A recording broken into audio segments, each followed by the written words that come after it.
আসসালামু আলাইকুম। কিছুক্ষণ আগে কিছু মানসিক ডিপ্রেশনে আমি একটু অসুস্থ হয়ে যাই। আর আপনাদের কাছে একটু কিছু কথা বলতে আসছি। অনেকে আমাকে আজকে অনেকদিন অনেক কমেন্টস করেন, বুড়া বেটার কাছে টিয়াল লাগে বিয়ে বইছি। আবার অনেক কথা কন, এই বেটার কাছে থাসকা, নাতির লগে থাস, তোর চরিত্র খারাপ, তুই নষ্ট। ভাইরে ভাই, না জানি কাউকে কিছু বলবেন না। আমার লাইফটা এমনি নরক। আমার এই নরক লাইফটা আমি একটু ভালো করতাম চাই, বাট পারি না মা বাপের লাইফ।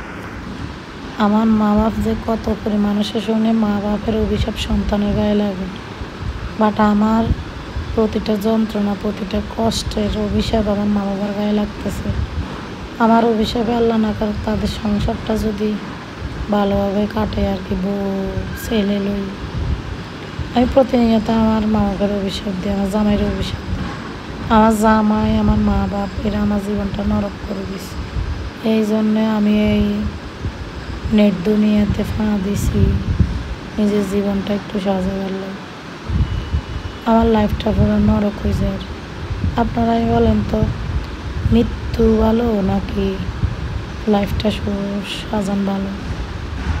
আমি জানতাম যে লাইফ সাজানোর জন্য মৃত্যুটাই ছিল, আমি এটার লাই আত্মহত্যা পর্যন্ত করছি। যাই হোক, রাখি আল্লাহ, মা রেখে আল্লাহ আমার চায়ের না যে একজন মরি। তারপরে আমি নিজেরে বাঁচাইবার লাই নতুনভাবে আমি আমার জামাইয়ের ডিভোর্স দিয়ে নিয়েছি। হয়তো আমার সন্তানদের জীবনটা এলোমেলো হয়ে যাবে, তা চিন্তা করলেও আমার জীবনটা এলোমেলো হয়ে যাবে। সন্তানেরা ছেলেদের মতো বড়ই বিয়ে করবো, মেয়ের বিয়ে দিলে জামাইয়ের বাড়ি চলে যাইব। কিন্তু আমার আমার আমার তো কোনো লাইফের কিচ্ছু নেই। মা বাবার দিকে তাকাই বিয়ে করছি,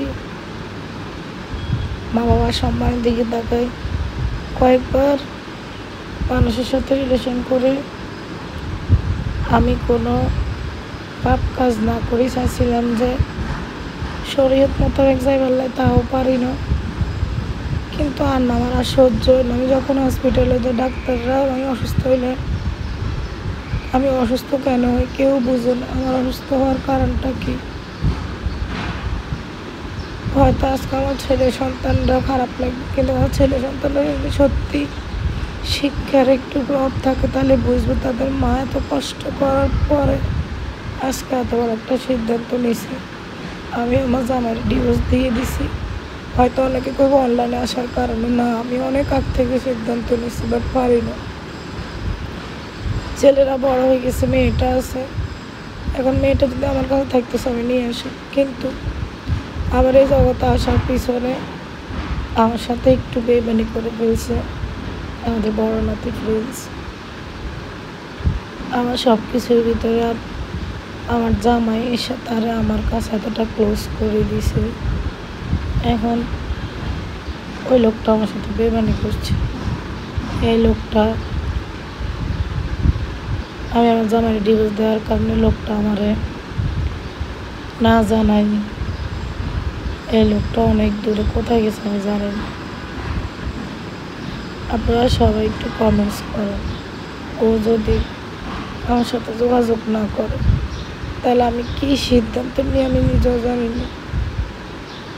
আমি একটু বাঁচতাম চাই, আমার মা বাবা, আমার সন্তানদের বাবা যদি সত্যি চাই আমি বাঁচি,